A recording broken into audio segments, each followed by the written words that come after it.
Hello, everybody, and welcome to another Saturday stream of American Inside Russia. Haven't moved anything in the logos or anything over in the last week, so you have to just forgive me for me being lazy and just been extra busy dealing with medical stuff this week. So we are welcoming Timothy back tonight, and we are going to let him drive a lot of the discussion since much of it was his ideas.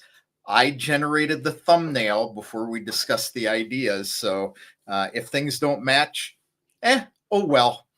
So, Timothy, welcome again.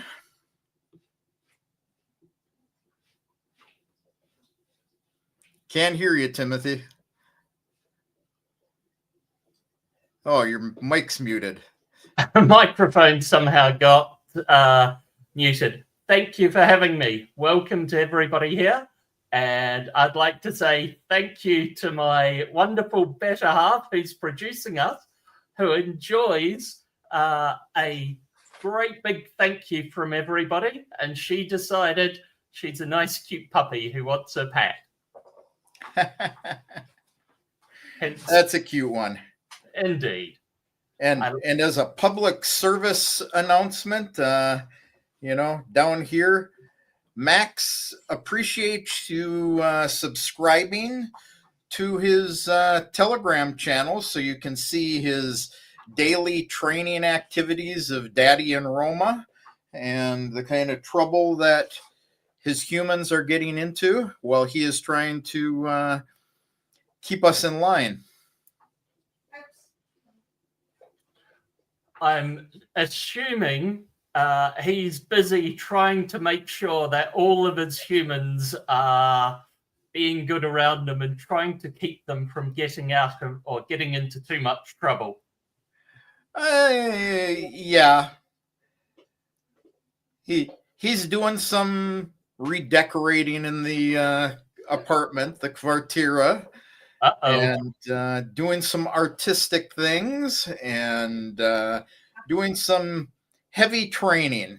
We had a failed training session this morning. So if you want to know about it, go out down here, subscribe. He does have a chat, but I'm the only one who belongs to his chat. So he may eliminate it if people are only reading his stuff and not commenting. So. Okay.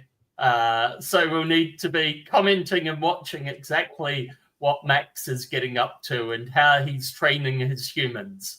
Absolutely. So I'm still being trained. So, hey, there's plenty of training time for everything. Yep. Well, maybe you can learn something from his channel too, Timothy. Well, as we saw earlier, I've got my own furry trainer. Oh, well, yes. I'm going to have to give a couple of shout outs to some of my friends that are hopefully in the channel here. So the first one's going to be to my friends in Bering Strait University. So Sonechka there, Olga Olegnova, and Alexander, who is in this picture. So we've got my better half, Jay on the far side from me. Then we've got Sonia. Then we've got Alex. And finally myself in this picture. And Olga Olegovna is not in that one. All of them from Bering Strait University. So shout out to everybody there. Hopefully they're enjoying or going to be enjoying this stream. I'd also like to say hi to Alana, who was a great deal of help to both Jay and myself while we were in Moscow. And Alana is actually an admin on our Telegram channels. That's right. Indeed, I have heard that. And hopefully she's also commenting on this stream at some point. Yes. So, I'm sure there'll be likes and subscribes all over. And finally, yourself and me while we were in Moscow, back when it was a little warmer. A little bit. In So, a Ukrainian restaurant. Indeed. Thank you for meeting me while I was out there, and thank you for having me on the show again.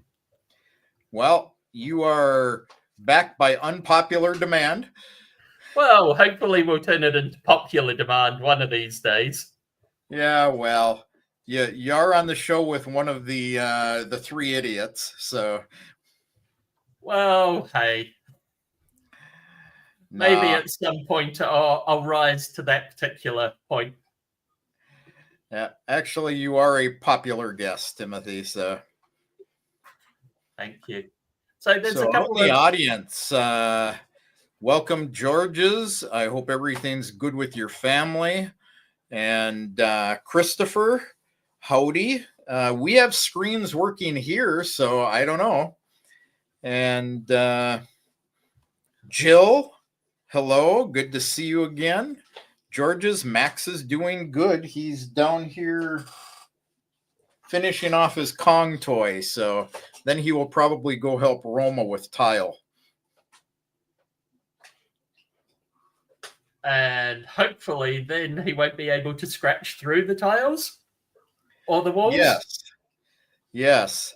The laminate, for being a whole 3 months old, looks like it has been down for about 10 years. Yes, I'm aware of how young dogs can be happy in their enthusiastic usage of the floor. Yes.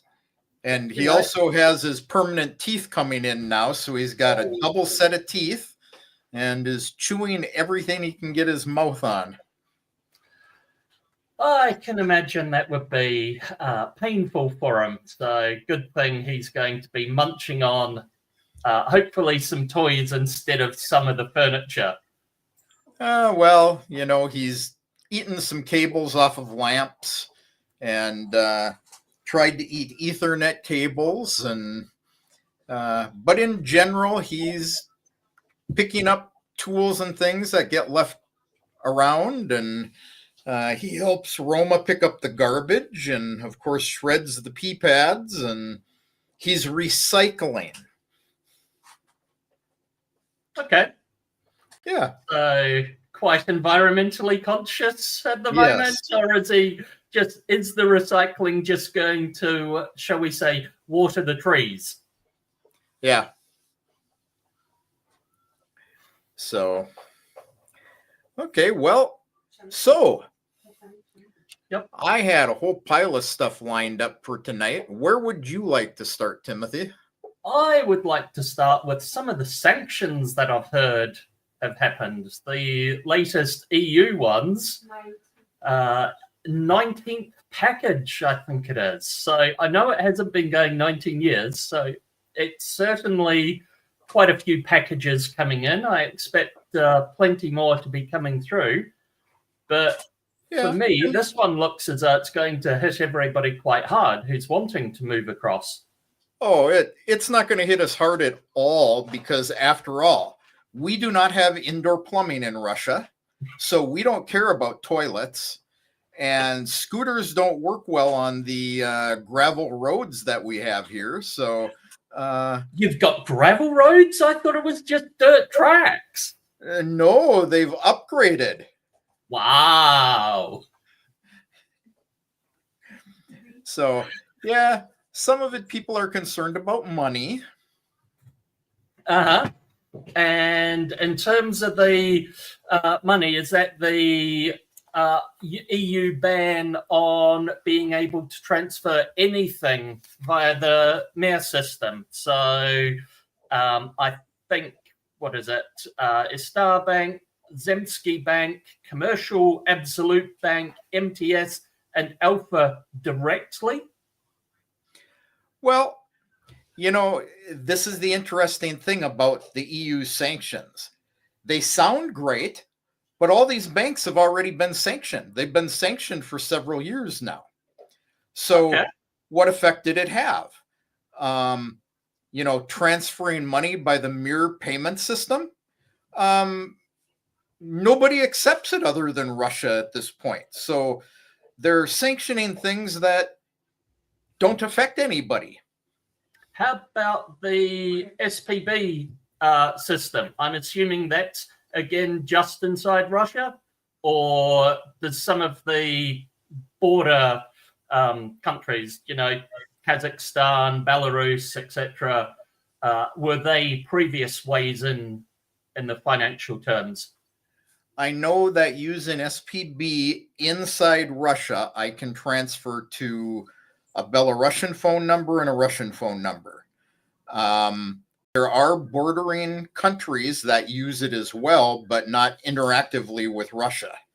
So I can't, put my Armenian phone number in and send money to myself.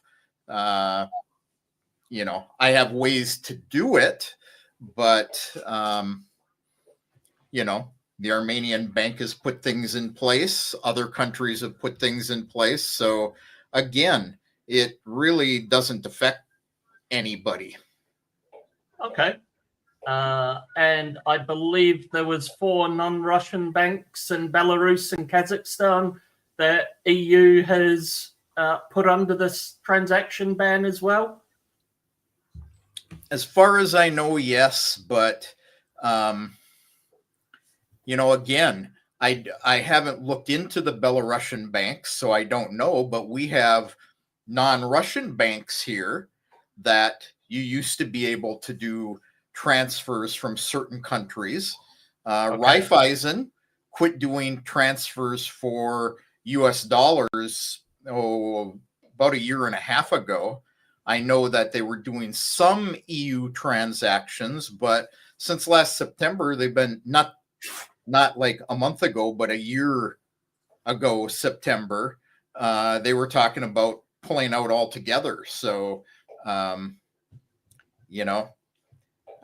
think the biggest thing right now is the United States, and maybe this is part of the EU stuff as well, but they did not renew every 6 months. They had a bunch of banks that they were allowed to deal with for doing energy purchases, and they could still use the SWIFT system as long as the United States was paying for energy stuff like gas and oil, and Trump has ended that. Now, Will it affect Russia? Probably somewhat. Will it affect the United States? Absolutely, because they buy a lot of Russian oil and gas still. So will that affect the EU? Well, the EU still buys a lot of oil and gas too, even though they claim they don't. I know that the EU, at least the UK, was buying a lot of LNG from America, and it seemed quite funny in terms of the energy. A lot of the American energy comes from abroad in this particular regard, and a lot of the fracking that they did then got sold off elsewhere because it's the wrong type of gas, I think it is. American energy plants are set up for one particular type, and the fracking produces a different type, and there's a whole bunch of stuff in there that I found interesting. Yeah. Well, and they also made changes to the crypto laws. It used to be, the United States is their own screwed up deal. Even the same companies like Binance in the United States, totally separate from the European one. But apparently now it is illegal for them to give crypto wallets to any Russian nationals. Okay. So, yeah, I heard Trump pardoned one of the crypto people over there, and he's busy trying to start his own coin. So I find that one, shall we say, a little ironic that he's pardoning on one hand and going, so long as you create me a coin? Yeah. And, we're going to end this conflict with Ukraine by, an extremely large economic package in transactions with Russia. So you can't send money back and forth, but we're going to send them money. Yeah, I'm still trying to get my head completely around that one. One thing that I noticed was that immediately after this package was announced, Profi stopped providing or advertising transfers from Europe across to Russia. So I'm going to turn around and say, you're still providing transfers or able to provide transfers? Are we talking Monday Trump, Tuesday Trump, Wednesday Trump? Well, I was actually meaning Kevin Trump rather than Monday or Tuesday Trump. But hey, at the moment, probably. So, since we're mentioning Kevin Trump, we will say it doesn't necessarily affect anything I'm doing or how I get money between different countries. Okay. So, that's good to hear. Your services are still available. Yes. Oh, Jill is saying that she went to look up the manufacturer of her toilet at some Polish company. It's interesting because as hard as the Polish are on Russia and the Russian government, we have lots and lots and lots and lots of Polish goods here. We have a lot of Slovakian goods.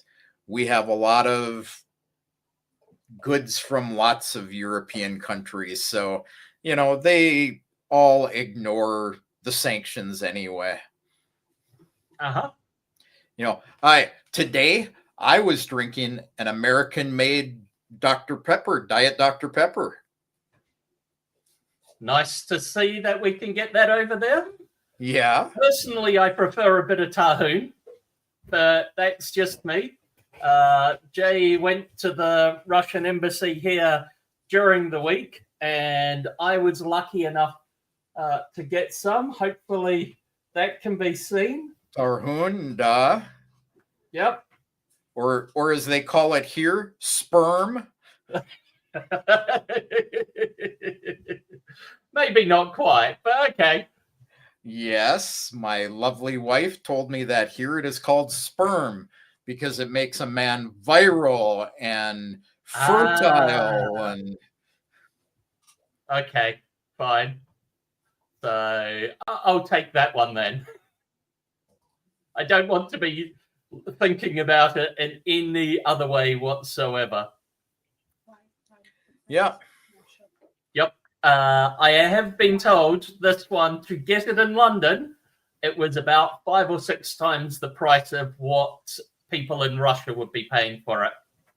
Yes, I think I told your lovely wife that it was 59 rubles for the same size there. So, Ouch.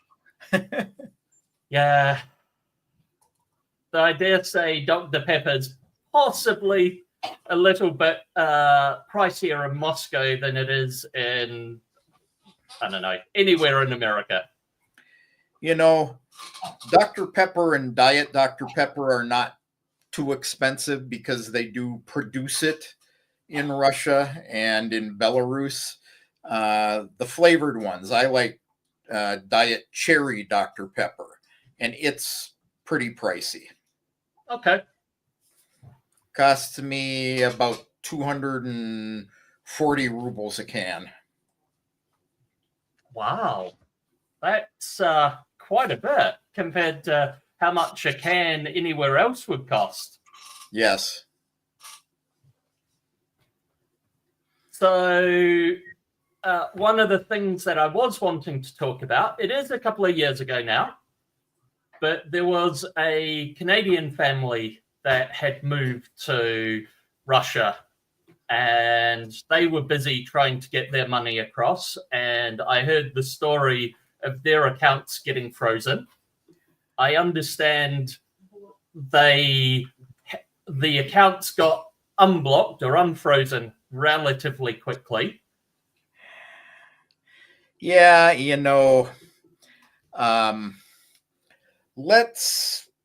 aren't going to mention any names of the people or the banks, but right. let's dive into the reality of their situation. They did have their accounts blocked. It was about almost 2 years ago now, maybe a year ago. And a lot of what went out in that started with a newspaper article written by somebody who listened to their initial video that they had done on this, where they expressed their frustration with having their account blocked. And it was one account. It was not multiple accounts. The article by the LGBTQ plus newspaper that wrote it said it was the entire family's accounts, all of them. They couldn't buy food. And these people did make mention that they couldn't buy anything. His wife went and opened an account. They were going to put some cash that they had in it. They lost the debit card. And that in itself tells me what bank it was. I know exactly what bank it was based on that. Yep. Because the bank I'm thinking of requires you to have your debit card to prove who you are along with your passport. This was under the money laundering law that their account was blocked. They deposited a large sum of money from the sale of their house that they had transferred over here. They did lose a good chunk of money trying to transfer money by cryptocurrency and not knowing what they were doing. An extremely large chunk of money. That video has disappeared from their channel as well. They have since edited the video that this article was taken from, and they did a second video that explained very clearly that they were simply expressing frustration, not with the government here, not with the banks. The bank worked with them. They got their accounts unblocked fairly quickly. This article said it was because they were getting income from YouTube, and they couldn't prove where it came from. Actually, what it was is they were getting direct donations in Russia from people sending it to their bank card because they had published their bank card information. So that was part of it, and the large deposit. And because they don't understand the language, they did not have a clear picture of what the problem was or how to resolve it. They involved our good friend Timur Beslangurov in it, who provided translation services, and they got it straightened out in a few days. So the money laundering law in Russia, it's actually been tightened quite a bit since then. And your lovely wife sent me an article from somebody that she thought knew what he was talking about and was tied in. And these are the things that will get your account blocked. And I decided it was well worthwhile telling the truth about this law and what will or won't get your account blocked. Okay. So whether or not your account gets blocked has nothing to do with the government. They wrote the law. It has 100% to do with the bank's security department. Yes. And earlier this year was like February, I think it was, they put new laws in place where the bank security department can block your account for multiple transfers over 100,000 rubles a day. So if somebody sends you 120,000 rubles, the security department can look at it and say, this looks suspicious to us. They can block your account. Now, experience tells me, and having good relationships with their security guys, that it's all about patterns with your accounts. I have had people get their accounts blocked for transferring 50,000 rubles. Or a lot of people who do cryptocurrency go to an exchange and they do multiple little transfers. And I did this with the Yellow Bank once, and I got like 5 transfers. It was under 100,000 rubles, but they blocked my account.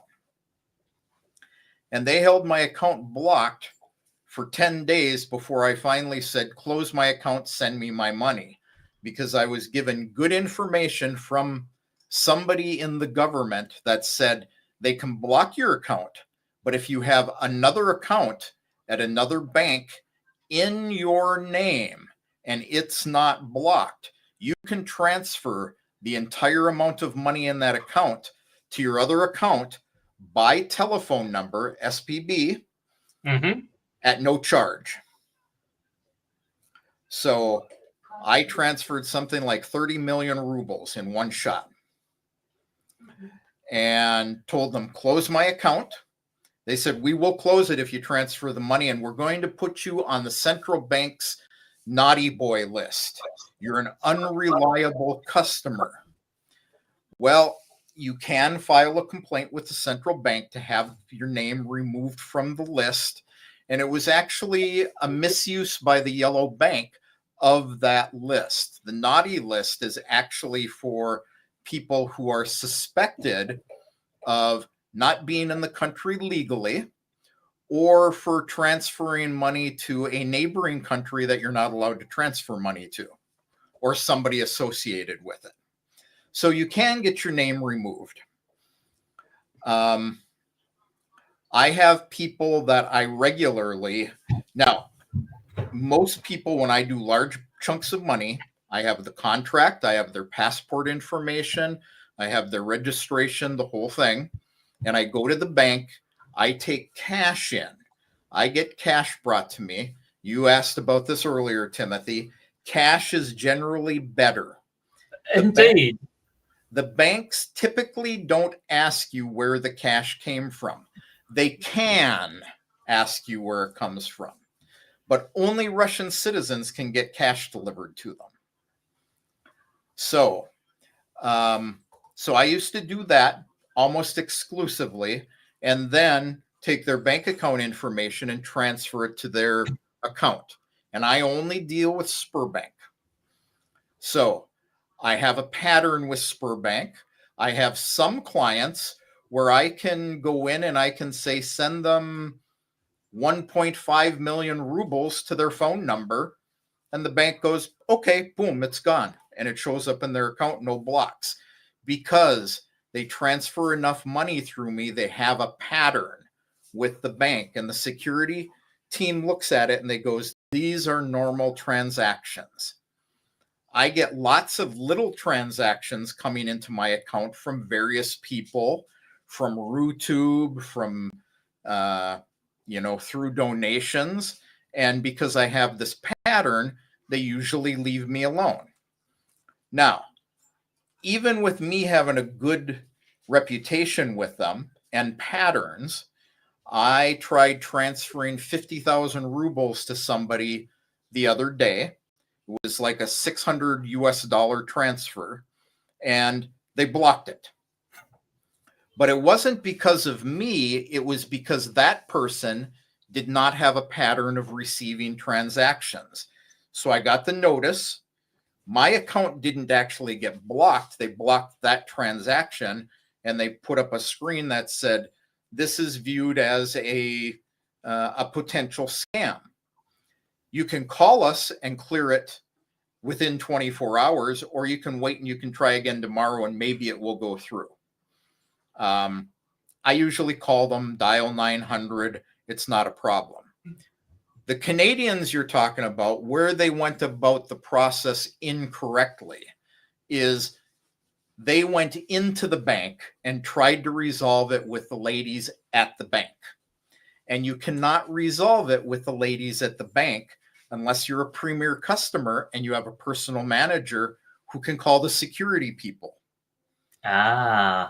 Is what you do in the case of Sberbank is you dial 900, you ask for somebody who speaks English, and they will either get one of the English-speaking security guys, or they will get somebody else that speaks English to translate to the security guy.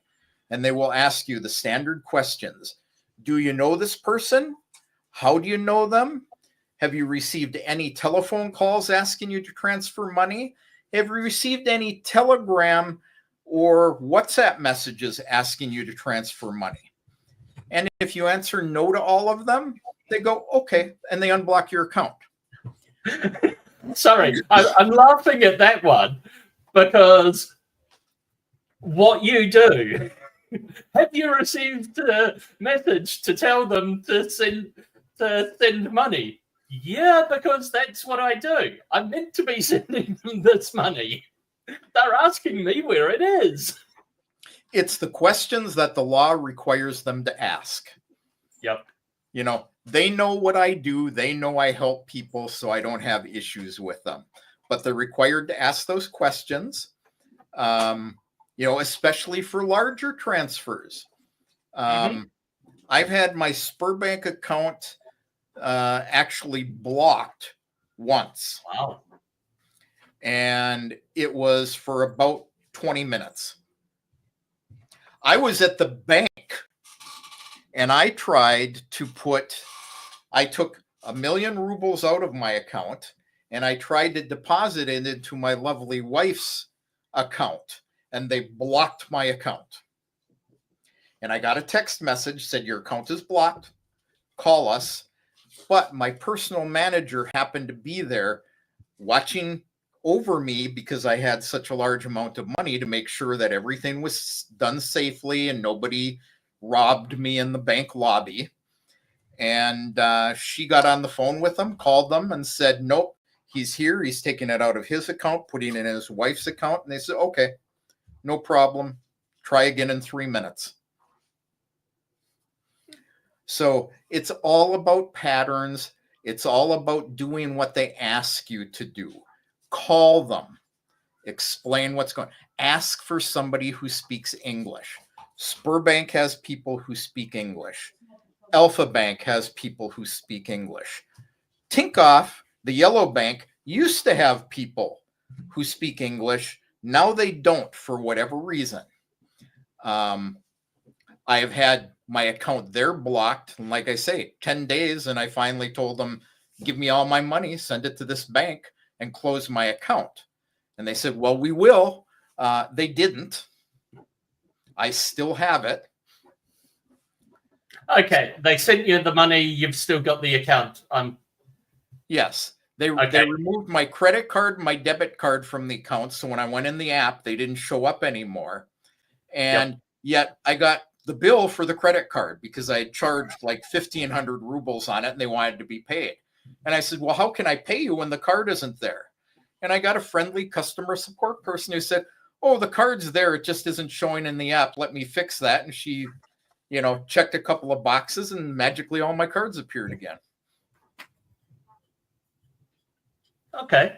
So a couple of things that I've got to ask, maybe smile, challenge a little from there. One of them, at least in the West, the whole cash is king is going out the window because most banks really don't like dealing with cash anymore. At least in the UK, they hate the idea of having to deal with more than a couple of £100 worth of cash. So I'm finding it quite interesting that in Russia, it almost seems the opposite. With if you move money around in the banking system, you're potentially running the risk of your account not working for whatever reason and then having to go in and dealing with all that hassle. But if you take the money out and you move it somewhere else and then here's 3 inches of cash. Yeah. Well, You can even do it electronically if you're moving between bank accounts, your own bank accounts. Yeah. But yeah, cash does not seem to be a problem here. It's not been my experience. I was questioned by VTB once about a large amount of cash and where it came from. And I had to show them a contract from somebody, and they sent it to their security people. So I've been questioned about that once. Spurbank, never. Okay. But, I look at, a minor inconvenience like trying to transfer 50,000 rubles, 100,000 rubles being blocked for 24 hours, or them asking me to call because I'm trying to take out from an ATM machine 1,000,000 rubles, 10,000, 15,000 US dollars, and put it in another account with the same surname on it. I'm actually a little thankful that they block things like that. They're looking out for people. Now, they've gotten extremely tough over the last month and a half on things like that.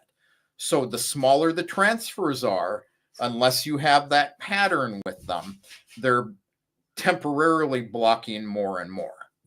Okay. The yellow bank has always been a problem. They will block you for almost anything. If you do crypto, you deal with the yellow bank, you will get blocked 100%. Don't do crypto at the yellow bank. The yellow bank. Because I said I wouldn't badmouth any particular bank.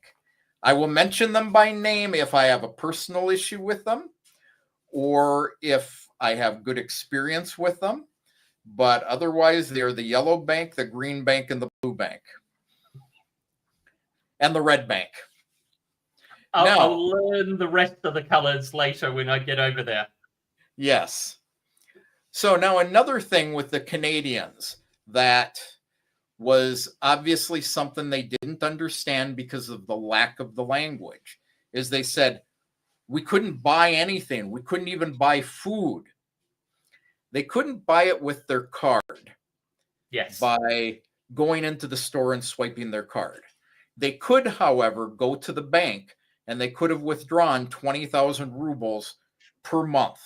Not a lot of money. But if they had gone into the bank, they could have used their card. They could have withdrawn 20,000 rubles and used it to pay, for a little bit of food, cell phone, a lot of the things they said they had no way to pay. Even with the blocked account? Yes. Oh, okay. Russian law. That surprises me because when I hear blocked or frozen or anything else like that, I immediately think I've got something that's a bit of plastic that would be of more use to straighten a bit of plaster on the wall than any other use that piece of plastic may otherwise have had before. Yeah. So Russian law says they have to allow you 20,000 rubles a month so that you can eat. Okay. The other thing that made me a little surprised with that particular story is they went and opened an account for the wife to be able to deposit cash. And I'm going, but if you had the cash to deposit into her account, then obviously you had the cash to spend at the shop because cash is cash. You don't have, here is some cash that you could put into a bank and here's some cash that you could spend at shops. As far as I'm aware, money doesn't work that way. Oh, our bills actually have, printing across the top that says you may pay for food with this. You may pay for this with that. Yes, that struck me a little odd too. They couldn't buy anything, but they had cash to open an account in her name. Now, you hear me say this all the time. You come to Russia, open multiple bank accounts. You need to have multiple bank accounts, and this is why. If Spurbank blocks my account for 24 hours for some reason, I can always transfer it to another one of my accounts, or because I have money in other accounts, I can spend the money from that account. So that was one of the other things that interests me, is that when you say the account was blocked, but then they can transfer it somewhere else. So you don't actually have to go to a branch to get the cash. I appreciate it's safer to get the cash because it seems safer to use cash there than cards, but hey. Well, if you want cash from your bank and your account is blocked, you have to go to your branch and use their machine to get it. Okay. Or in the case of the yellow bank, they will let you use your card for 20,000 rubles. Okay. Since they have no branches. Okay. I thought for a minute there you could call them up and say, hey, please transfer my balance to this other bank. Oh, when it comes to another bank, you don't even have to call them. I did that with the yellow bank. I physically told them, transfer my money to this account, and I gave them the account requisites. But you can literally go into your bank app and say, type your own phone number in and say, transfer all this money to this bank. And it just goes. So even though your account's blocked, you can move it to another account as long as it's in your name. Okay. I'm getting my other half saying that she doesn't think that is correct. I don't know the difference, so I know for a fact that it's correct because I've done it. Okay. And I have had it explained to me by somebody very well tied into the central banking system that it is the law. You can move 30 million rubles that way without a fee per day. So if you have 100 million rubles, it may take you 4 days to transfer it all, but 30 million rubles you can transfer from your own account to your own account by telephone, no fee. Okay. Glad to know that one. Hopefully never having to do that sort of thing, but I was told somebody that we know got into that sort of situation at Spare and they weren't able to. So, hey, we'll have to tell them, try again. Yes. Or if it's Spur, dial the 900 number, explain the situation. Christopher here is saying that they once asked what he was doing. It was a block. He said, this is where the money came from. Said, okay, no problem. And no issue since. Okay. His wife, on the other hand,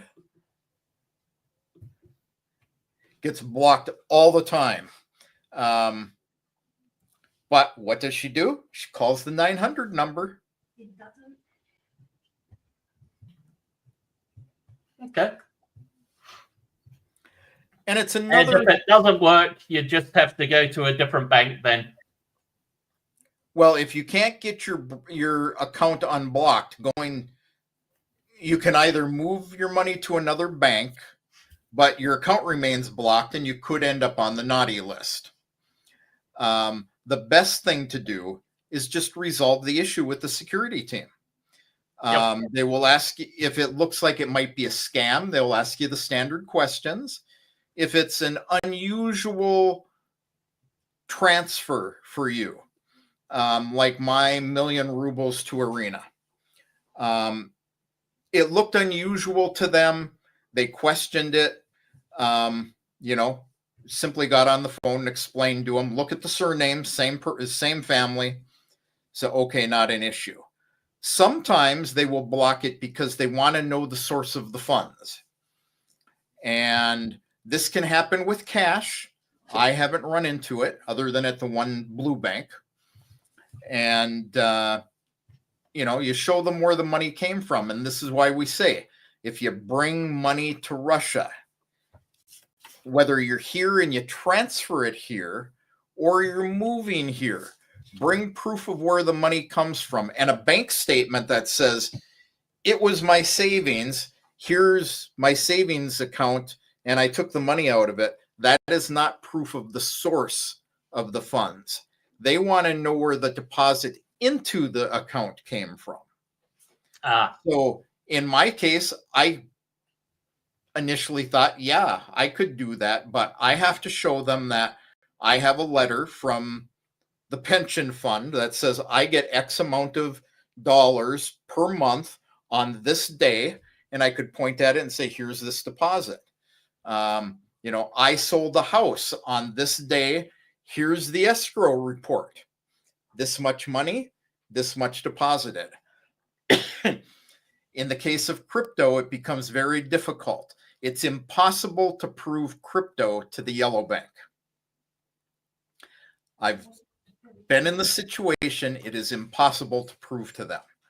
You have to show where the money you bought the crypto came from.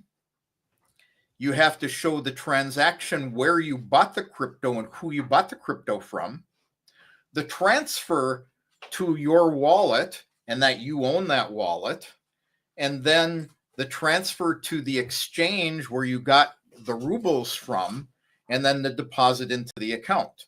And that's extremely difficult with the anonymity of cryptocurrency. Yep. I have proof of that stuff because I deal with a broker. What are you doing? Niet. Looks like Max doesn't like the color of the couch there. He doesn't like the cover. Niet. He does the same thing on the rug in the kitchen. Oh, okay. That Canadian couple, you said they had some large deposits. They had a bunch of YouTube deposits or deposits directly to their card. Did they sort of just ignore the ones directly to them, or was that they only really cared about the large one? I don't know the specifics about it. Okay. I publish my U-Money card number. I would never publish my Spurbank card number or my Alpha card number. I do publish my U-Money one, but, I have a 10th of the subscribers, maybe, a 20th of the subscribers they do. So they could have been getting big ones or a bunch of small ones. The actual law says they can question if you get more than 10 transfers from different people during a day. So they could have gotten 10 ruble transfers and gotten blocked. Or it could have been big ones, could have been many things. But again, it's all about the pattern. They were new in the country. They had no pattern. And all they had to do was they had to say, look, here's our channel. Here's people who have made donations to us. You can always ask the people, usually subscribers are good. They will say, you can say, well, can you write me a message in Telegram or in WhatsApp and tell me that you sent me this money. So I find the security guys for most of the banks, other than the yellow bank, to be exceptionally reasonable. Mm-hmm. Sounds good. Sounds like we can still get money around. Might have to get cash partway through the process and bring it over. I was worried that somehow I'd have to figure out how to fly a suitcase full of cash. Oh, but keep in mind that according to the new EU laws, you cannot bring banknotes here. I guess that's one of the advantages of Brexit. As long as the UK doesn't have the same law. I think it's probably about a month or two before they figure out they're a step behind. But you know somebody who can do it anyway. Exactly. And I'm talking to him on screen. Yes. We have a suitcase of money from Kevin. Jay's wanting her suitcase of money. She wants to see if you can give us it then. I can give you a suitcase of money here. It's not an issue. I'm a Russian citizen. I can get cash. Can I have it in a Louis Vuitton case? Jay's now saying, "Oh, good. Can it be in a Louis Vuitton case?" If she wants to pay for it, I'll deliver it in anything she wants. I would I'll just deliver go. gold bullion to her if she wants it. I think that's more my having to deliver gold to Jay than you. But hey, that's just a personal relationship thing. So here's a note again. Jill is Christopher's wife. Mm-hmm. She gets blocked for very small transactions. And I can only guess it's because Christopher probably does a lot more transactions than she does. I know she did a lot of the transactions when they were building their house and had issues. And there can be many things. As you get older, the banks block more and more and more because they understand that the elderly, and to them, anyone over the age of 60 years of age is considered elderly. They're more likely to get scammed by people calling and things like that. So they will block more. Mm-hmm. But she also had a message up here somewhere where she said, all she does is dial the 900 number and they deal with it. Yep. Yeah, I was a little shocked at how you said, "Oh yeah, I just went to the cash machine and took out the equivalent of 10,000-15,000 US dollars," and I'm going, I think most cash machines in the UK have something like £300 or £400 as a daily limit. Yeah, because I'm a premier customer, I can take 2 million rubles out in a day. Have to do it in 2 transactions. Okay. And I think I can transfer 3 million by phone number. So Christopher is saying that Spurbank actually asked him about moving his pension by crypto, and he explained what he was doing, and they had no issues. This is what I've done with Spurbank too. I went to them early on. I says, I'm helping Westerners move money. I tell them that they have to be with Spurbank or I won't help them. They asked me how the process worked. Explained it to the security guys. No problem. Okay. I've never had to show them my wallet. I've never had to show them the transactions. They're just okay with it because I was upfront with them. Yep. Oh, useful to know. Yeah. So Christopher, he's buying $1,300 in crypto each month from Coinbase. I will mention this just because I had somebody who was doing this as well and just got bit a few days ago over $600 from Coinbase. Coinbase modified their system back about almost a year ago, where they will only sell you USDC on the Ethereum network. And they had a contract with Ethereum where they gave very, very low fees to their clients buying. And the problem with Ethereum is to go to, like somebody sends it to me, for me to send it to my exchange, it costs me a bunch of money. And they give me a lower exchange rate because it costs them a lot of money to get rid of it because they have a sliding scale fee on Ethereum. It can be under $1 for a transaction. It can be well over $25, $30. Okay. Just depends on how busy the network is. Coinbase is now all Spanish-based support. They have no English speakers anymore. So if you don't speak Spanish and you need support, you have a problem. They have also separated themselves from Ethereum. They have created a new company. They use the Base network. And guess what? The only guys in the world who use the Base network is Coinbase. Yes. Yeah. So he bought USDC. I told him, I can't take it from you. He converted it to USDT, which I take, and he told them, send it to Kevin's wallet. And they sent it on the base network. And I actually, for, the $3 I would have made on the transaction, I put a lot of work into it.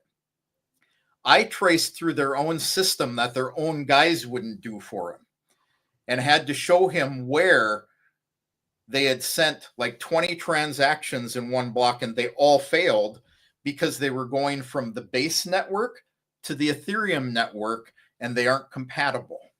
So he lost his $600. Ouch.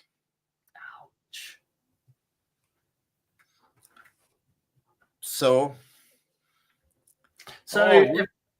if somebody was needing to transfer money across, could they get the coins and send it to you, or is it only cash into an account and then you take it from there? I can take crypto from people and convert it. It costs a lot less for me to do that. So I take the crypto, I convert it to rubles, I can put it in their account. Not a problem. A lot of people think it's cheaper to do that. If you understand the crypto market and the hidden fees, it is still costing you 6 to 10% to move your money, including my fee. Yep. So people go, oh no, I don't pay anything when I buy that crypto. Yes, you do. They tell you you're not, but they're giving you less than the value of like the Bitcoin in the blocks. And that's where they're making it up. They charge you fees to do the transfers. They hold your money for a week when you deposit it before they'll let you buy coins. They'll hold it when you want to convert the coins to, actual money. And they're making money on all of that. So it is costing you 6 to 10% regardless. I played with a lot of that stuff for a lot of time when sanctions first came in. I looked at what I was actually getting out the other side. I figured out what it was costing me, and I realized that my broker at 6% is cheaper for me to buy from him, and I know that I'm paying him exactly 6%. It's market plus 6%, and Yep. So the other thing that I had heard in terms of the crypto, which is why I'm not looking, is it illegal there to own crypto or sell crypto, or do you have to jump through appropriate hoops? Let's put it this way. Like many things in Russia, where the politicians pass laws and put rules and requirements around it, but don't have the stuff to support it. It is technically illegal for you to trade in more than 60,000 rubles worth of crypto in a year unless you have taken an examination that shows the government that you know what you're doing. And as an individual, if you take the examination and you pass, you can trade in, I think it is 600,000 rubles a year as an individual. You can buy and you can hold it, but you can't convert it for more than that without the test and the license. Okay. However, the only person who has ever seen the test and taken the test in the Russian Federation is yours truly. And I did it because I was the guinea pig for the test that they've been planning to put in place since September of last year. It still isn't in place, so you can't take the test. There's a test. However, you have to make sure you're dealing with an exchange that is legal in Russia. If you're taking coins to a physical exchange in Moscow and converting it, you're probably dealing with a legal exchange because they have a physical presence in the country. Yep. A lot of people use, what's the name of the service? I usually know them. I don't know. It's a company that lists a bunch of crypto exchanges where you can send your coins to them. They'll send rubles to your bank card. It's a good way to get your account blocked because they're not legally licensed or present in the Russian Federation. So a lot of them are based in Spain, other countries around the world, Latvia, but the only legal exchanges that can deal with crypto for you and convert it to rubles is companies that have a physical location in the Russian Federation and have a license. And they do have licenses for the exchanges. And part of the reason is because they are required by law to report those crypto transactions to the central bank and the authorities. Mm-hmm. So every time somebody sends me crypto and I convert it to rubles for them, it's getting reported that Kevin bought this much cryptocurrency or received this much cryptocurrency. He received this much in rubles in exchange. He did or didn't make a profit on it, because if I made a profit, I have to pay taxes on it. And then I take the money to the bank. I deposit it in the bank. The bank reports it. And when I make a transaction out, they report the transaction out. So all of this stuff is reported in the Russian Federation. I have had intelligence services show up at my house in Crimea along with my bank statements. Every transaction I had done for 3 months. And they said, Kevin, we know what you're doing. We know you personally. However, we have to ask you, and they went through the list, is this one transaction that you received money, who did you receive the money from, and what did you do with it? And I've had 2 situations where in that list they have pulled people from the neighboring 404 country, and they were receiving or sending money. And they said, well, this person's a problem. And I said, well, the money came from the exchange. So then, of course, the exchange is on the hook because they hired somebody to transfer rubles for them that was getting paid to do it. Yep. That was then sending the money to the neighboring country. But I also had to show them what I did with it. So I had to show them this particular 30 transactions was me bringing 10 million rubles in that went into my personal account, and here it is in this deposit. So, okay. So all those got reported. They went through the entire list and they looked at every single transaction and who it came from, whose phone number, whose card number, whatever. And I had to explain to them where it came from, what transaction it was, where the money went. And they caught 2 guys this way. Tell Kevin where people write to him to get money. So, final question on this particular part. How do people get in touch with you, somebody such as myself? I already know how to get in touch with you. So how would somebody else get in touch with you to transfer funds from the West into Russia? Currently, my website is down because the company I was dealing with decided they will no longer deal with Russians. I do not have my website up on my Russian servers yet because I haven't had time. So the best way to get me is Telegram. And I think Jay has a banner for my Telegram. Nope, my personal one. Make it. It'll come up in a minute, I promise. Yeah. Yep. There we go.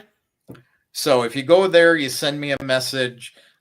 Be aware I will, because of Russian law, if you want to transfer any sum of money or cryptocurrency, I will ask you for your passport. And if you are sending money between two different people, you have to have the passport of both people. And if either of them have legal residency or right to be within the Russian Federation, I need that. So I follow the law. That's why I don't get into trouble. That's the best way to get me. You can send me an email that I may see within 3 or 4 days, because I'm not in email a whole lot. The email is in the description and on the channel. I do not give my WhatsApp out to anybody because it means I have to show my phone number, which I do not give out, other than to friends. I'm not asking for that sort of detail to be made public. Yeah. This is the best way. And if you are not on Telegram, sorry, I can't help you at this point. You can go to Calendly. Calendly.com/KMcLizzy. You can set up an appointment to talk to me, and I will send you a link, and we can have a video chat. And that will be by Russian Telemost, which is kind of like the Russian Skype. What about Zoom? Okay. What about what? Zoom. I don't do Zoom. Not that quick. I don't do Zoom. No. I refuse. Telemost is free and it works fine. If I remember correctly, Zoom has a 45-minute limit on how long a free account can have a call. They do, and Zoom works fine in Russia proper. It does not work in new regions, and it doesn't work in Crimea. Okay. Which is the main reason I don't use it. Yep. Okay. All very good information to know. And thank you for everybody who's been posting their experiences with this. It's been eye-opening for me, especially the whole how much cash can get taken out at a cash machine, how cash is easier and better to move around than money through a bank account. And when I move there, a whole bunch of things I need to be careful about.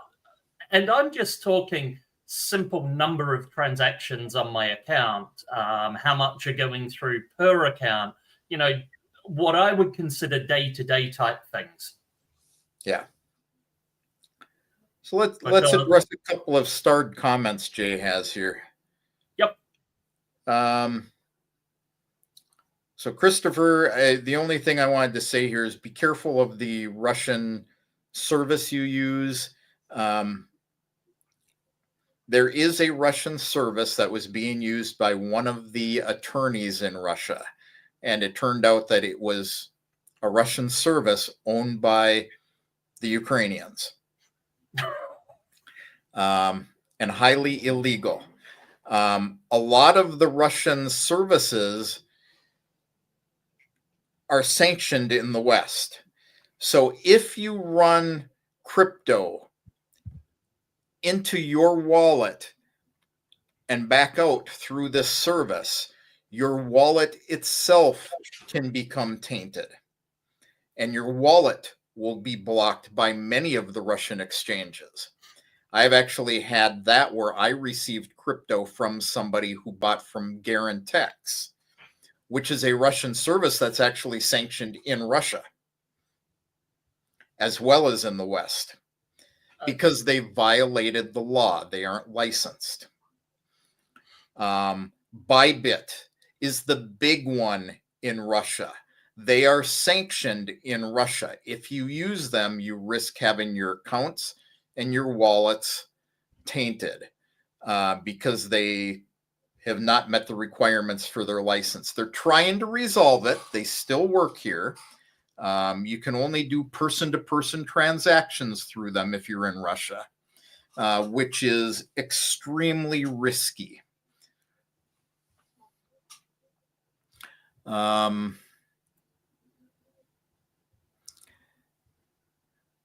Which other start?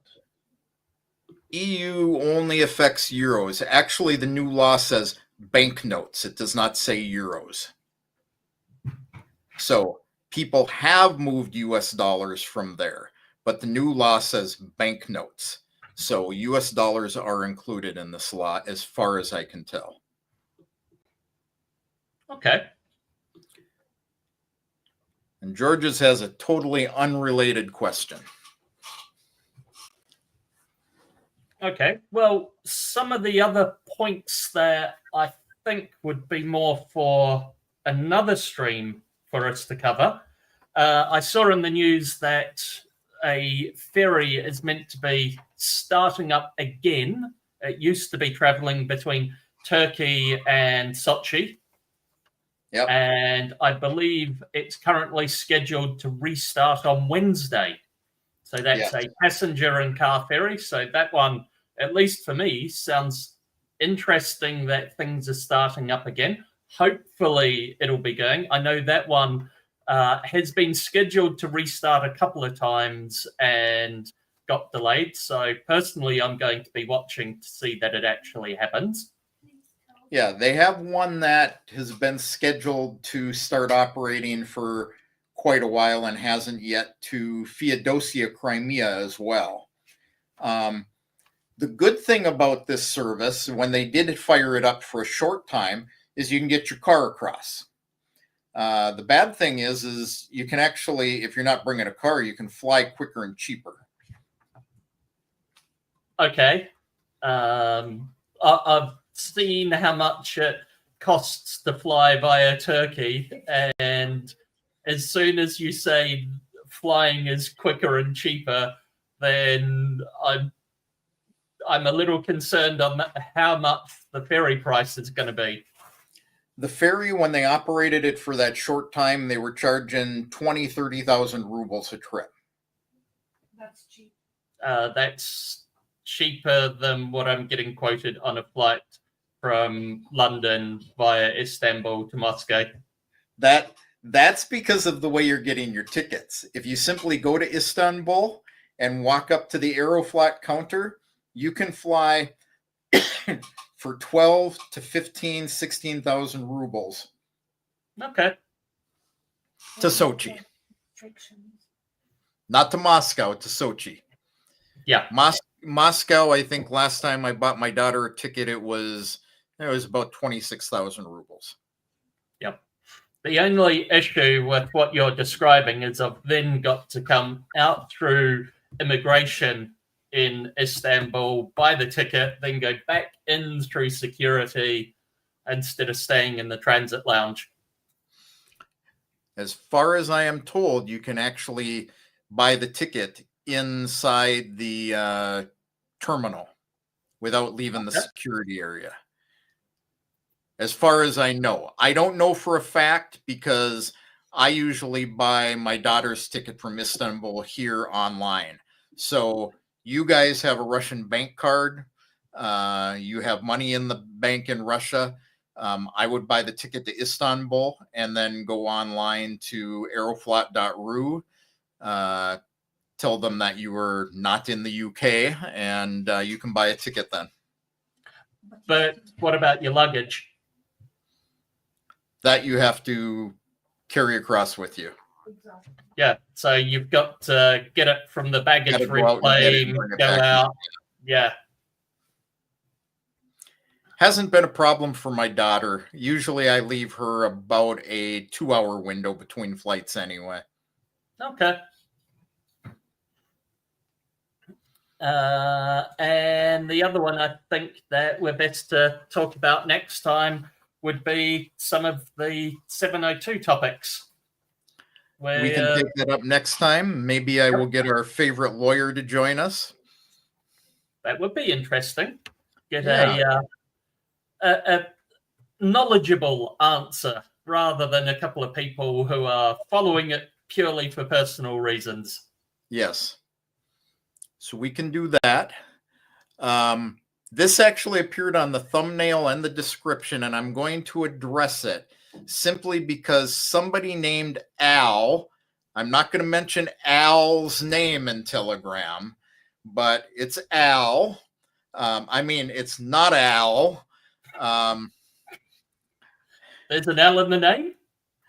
There's an L and an A with no letters in the middle. Eddie Gonzalez posted a news piece that Iran recently opened the Holy Mother of God metro station in Tehran. Yeah. And not Al argued that it's illegal in Iran to be a Christian, and they have no Christian churches, and they're persecuted because they are a pure Islam country. And I told him that he was incorrect. So then he started on Syria. Well, it's just like Syria. It is illegal to be a Christian in Syria. And I said, well, I happen to know a Syrian, and she happens to be a Christian. Yes, but she's probably in Russia, so she's a Russian refugee. So go talk to some Russian refugees about how Christians in Syria are treated. So I had a discussion with her because her sister and her parents still live in Syria. They're in Iran all the time. He also went off on the Palestinians that Hamas made it illegal to be a Christian in Palestine, which also is not true because they spend a lot of time in Palestine as well. They're Christians. They go to a Christian church in Syria. They've been to Christian churches in Iran, and they have been to the largest Christian church in Gaza, which she told me, although it has been damaged by the going on there with Israel in the recent past, it still exists there and people still worship there. So people, learn about what you're talking about before you start talking about it. Of course, I didn't change his mind, and all I could do is say, well, what do I know? I have a good friend who's So I've also been informed that Iran has synagogues and has the second largest Jewish community in the Middle East, obviously outside of Israel. Yes. And I should know. So my better half is Jewish, and I listen to her on things related to faith. Yes. So, but what would we know about such things? I don't live there. I can't respond. I'm going to hopefully show this particular one, and I think that is appropriate. So long as you're not going and shouting a bunch of things on the streets and publicizing it and converting people and all of that, most countries tend to allow you to practice whatever religion you want, so long as practicing your religion doesn't break other crimes. Doesn't commit other crimes. Yes. I have not been to Tehran. I know lots of Iranians, have lots of friends from there. I've seen photos. I agree what I've seen is it's beautiful. I would say the same thing. I know Westerners are always told like Syria is nothing but a giant desert. It is an absolutely gorgeous country. The friend I have, they have they look like my house in Crimea. They make it look like a bum's shack. Absolutely gorgeous estate with acres and acres of fruit trees and flowers. She's shown me videos of them going through Damascus, the old Damascus, and just the beauty of it. So you're making me jealous. Why?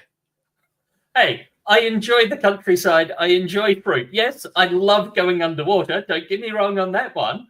I still enjoy the outside, the country.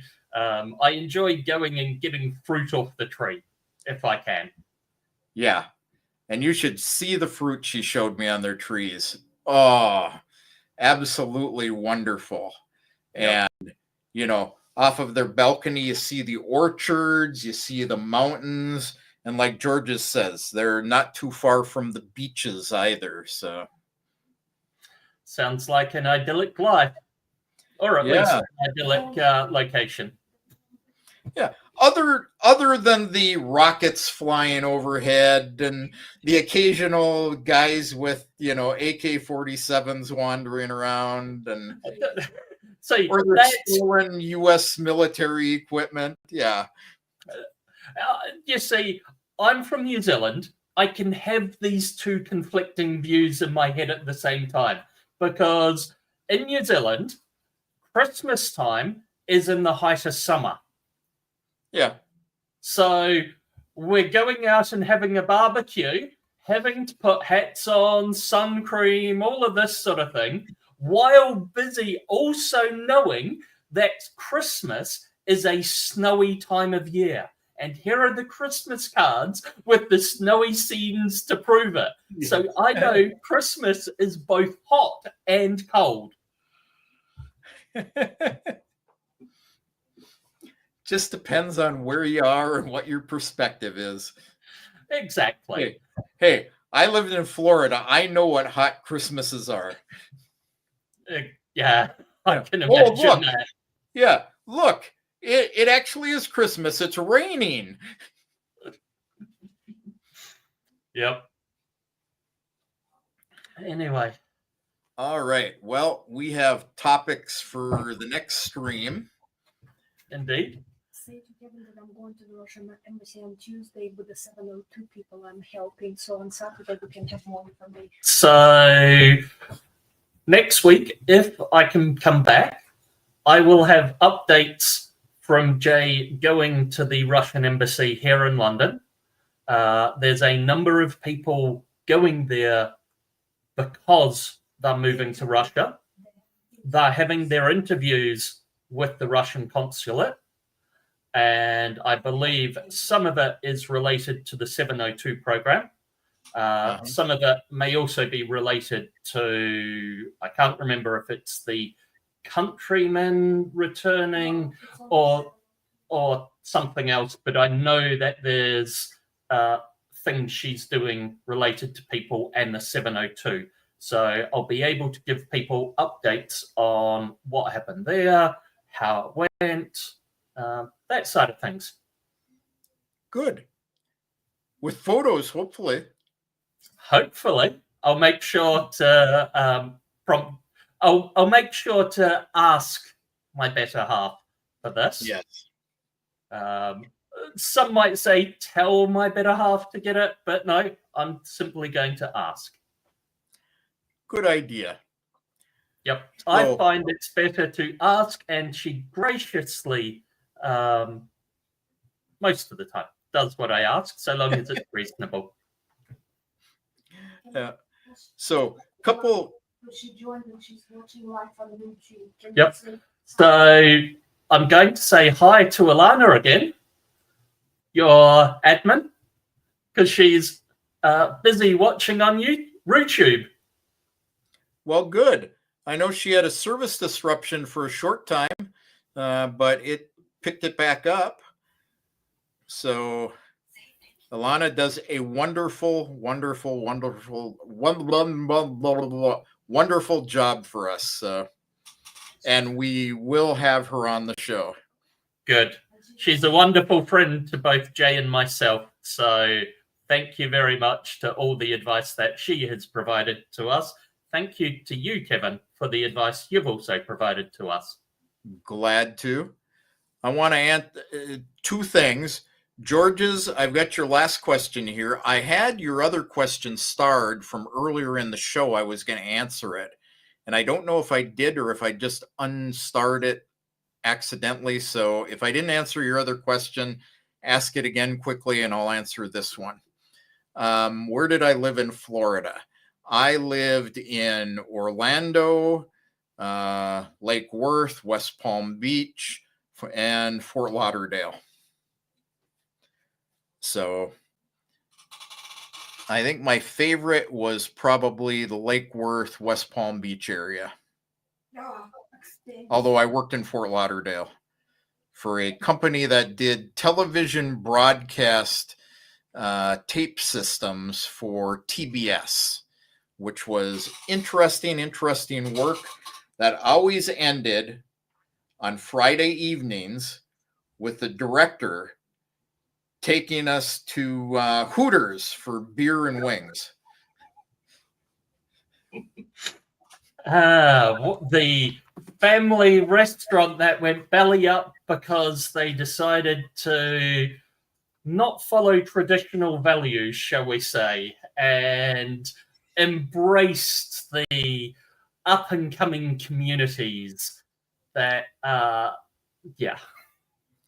Yeah. Well, you know, we've talked about this on the show before, Timothy. Guys, I'm sorry if you come to Moscow right now, it's cold enough. You are not going to see women without bras. Oh, no. Can't take you anywhere. Yeah, Hopefully everybody, all the guys have still got their man bags though. Yeah. Okay. Oh, so Georges had asked a question about the gas shortage, and as I recall, it was all the Western reports about all the refineries being blown up. I am going to give you the official, blown up refineries all over Russia, fuel shortages at gas station, fights in gas station lines. I am going to give you the true story from the government. There are gas shortages in some areas of Russia right now, simply because of supply and demand. The demand for gasoline is high because lots and lots of people are traveling. The season has been exceptionally warm, so more people are traveling more. I will not tell you the false stories, the false stories about oil refineries being blown up. My lovely wife, Irina, they had for a while 2-hour lines in Crimea waiting for gas. No fights. They were limiting people to 20 liters of fuel per day. In her experience, you could go to multiple gas stations and get fuel at multiple gas stations at 20 liters each station. They have since raised that to 30 liters. So she can get about 3/4 of a tank in one shot now. I don't recall. I know she's out there watching the stream too. Honey, can you, what was your last wait? It was something like 20 or 30 minutes, if I recall correctly. She'll correct me if I'm wrong. But so there are some other cities that have some shortages because of accidents at some of the refineries. I know in the Voronezh region, they lost a refinery because somebody was smoking in a designated non-smoking area, and the refinery started on fire. Moscow. I'm sorry, but the whole smoking anywhere near a refinery is insane to me. It may be insane, but I am not one to call my government liars. No. So, just like some of the warehouse fires that have occurred, or ammunition depots that have, exploded because of somebody smoking in non-smoking areas. So Moscow has had more during the summer season where they had some long lines, not related to anything, seriously not related to anything refinery related. Roma and I driving here in August from Crimea, couple of stations, we had like a, I don't know, 20-30 minute wait. It was a good opportunity to use the toilet, get coffee. So, now there's occasionally waits, and, as long as you're respectful, you wait patiently, you have no problems with other people. I was also thinking 20 liters a day, unless you're a taxi driver, should be enough for most people for their daily life.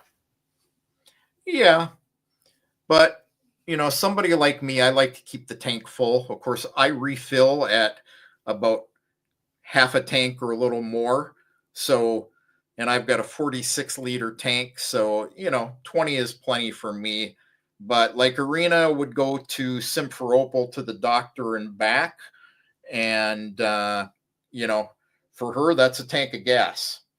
Okay. So she would fill before she'd go, or get 20 liters at a station or two.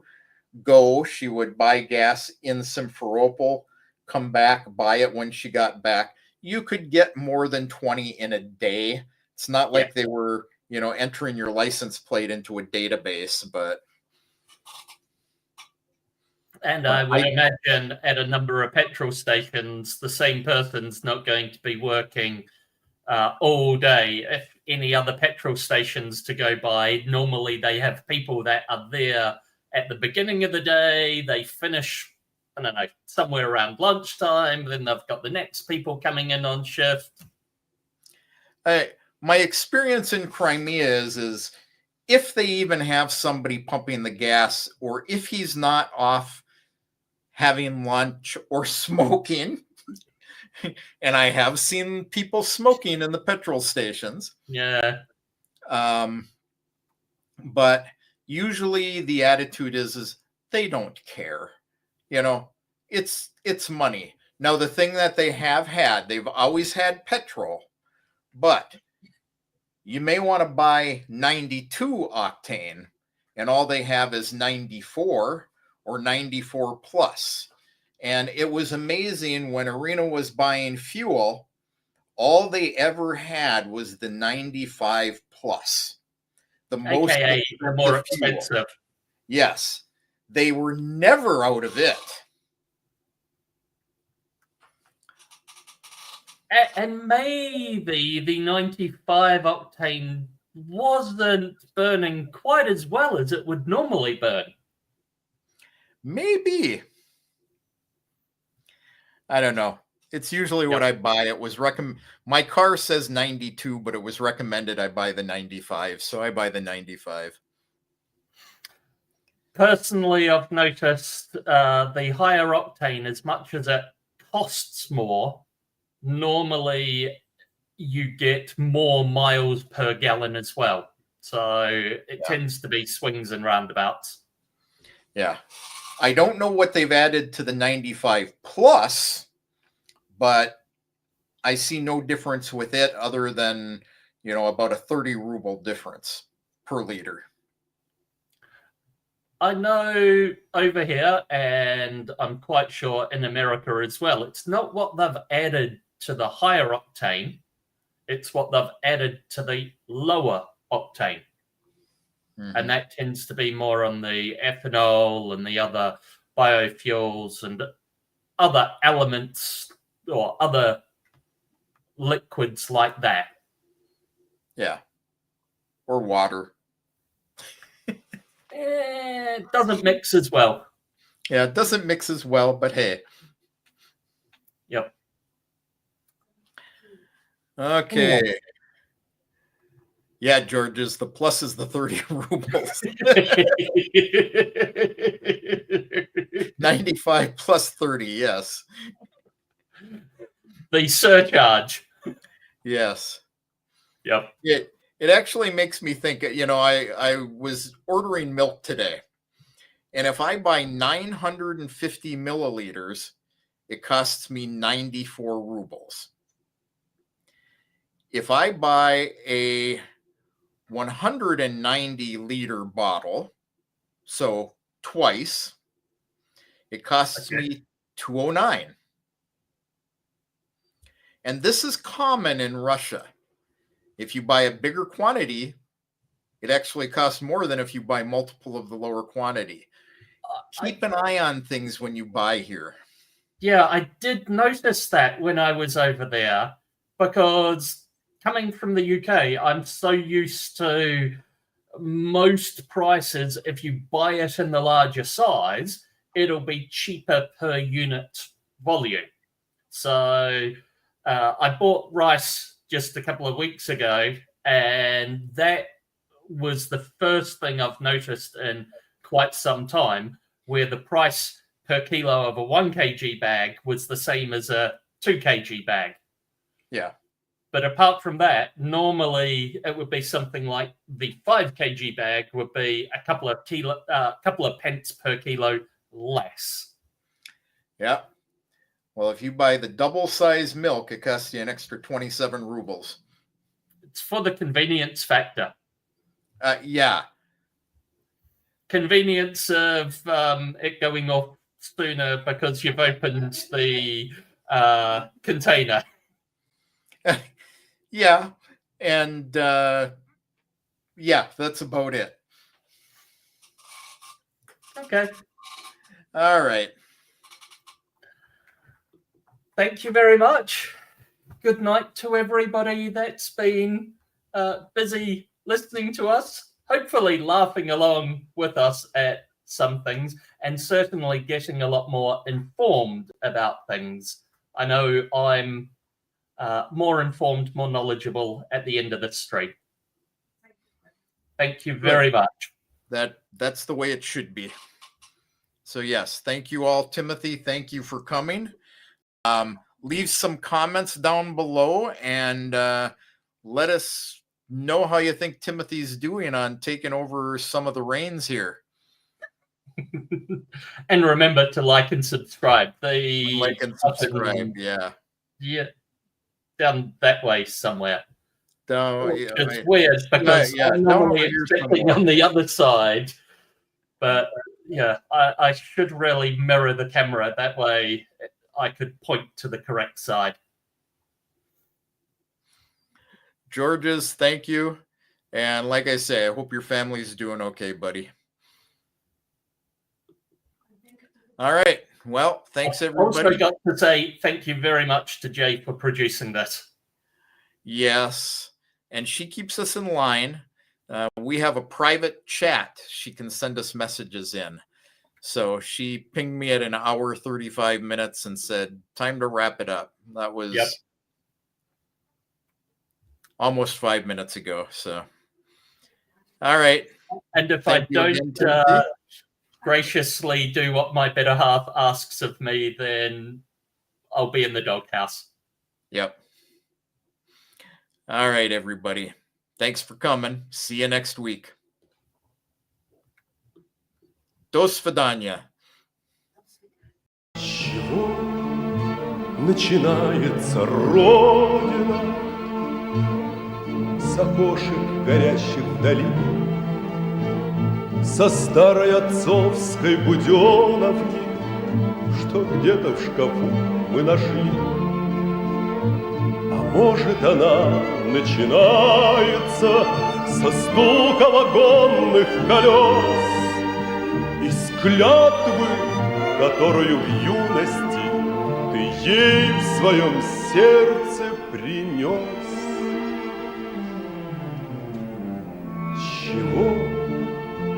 начинается рок.